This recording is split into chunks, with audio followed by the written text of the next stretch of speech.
The difficulty in convicting police and holding them accountable is not because we don't have policies in place, or it's not because we can't see what they're doing. Legal frameworks have been created that allow them to use extremely high levels of violence with almost no accountability.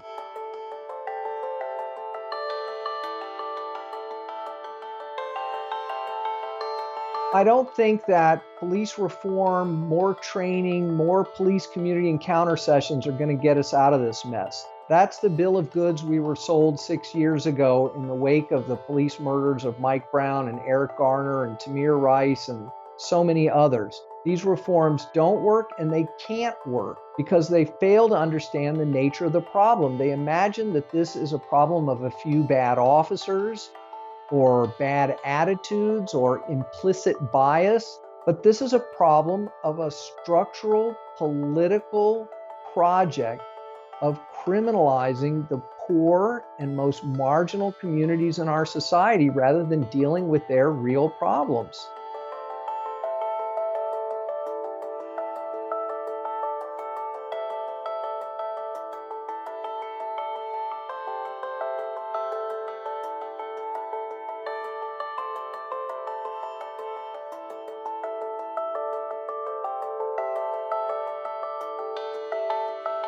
The point of this movement is to do a complete rethink on why we've turned every social problem under the sun over to the police to manage. We need to get them out of our schools, out of the mental health business. We need to end the drug war. We need to decriminalize sex work. We have to work with communities to identify the specific public safety problems that they have that have been turned over to police to manage, and then work with them to explore different models that are available out there about how to address those concerns in ways that don't rely on armed police.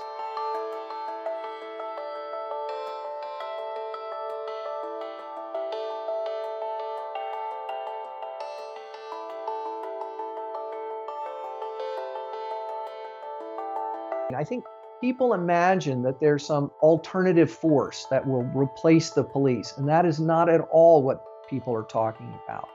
They're talking about looking at the specific public safety challenges that they face, because communities have real challenges. There's violence, there's drug overdoses, there are mental health crises, there are failed schools.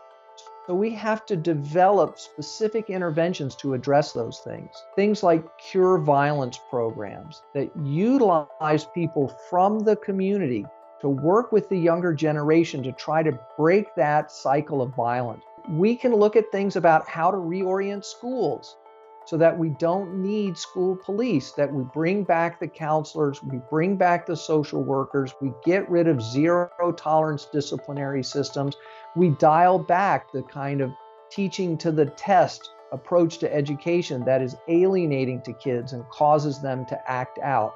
We can develop new approaches to domestic violence.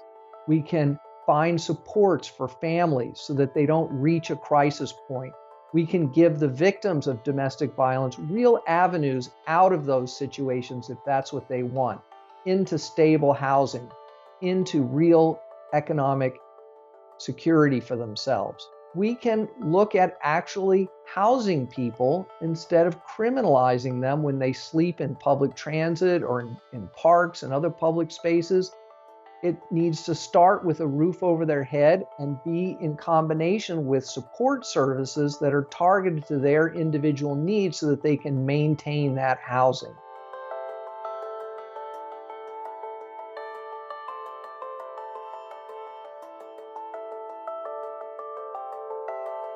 These unions are themselves powerful, but they're also a kind of institutional nexus for a whole set of deeply conservative right-wing forces who believe that the only way to solve the problems of poor and non-white people is to use police violence against them. This is a racist worldview, and we have to do everything we can to neutralize their political power. We have to hold politicians accountable when they take contributions from these unions. We have to make those contributions politically toxic. and force them to give that money back. And what's been happening the last 2 weeks is that dozens of politicians have been doing exactly that, because anyone who takes that money cannot be our friend.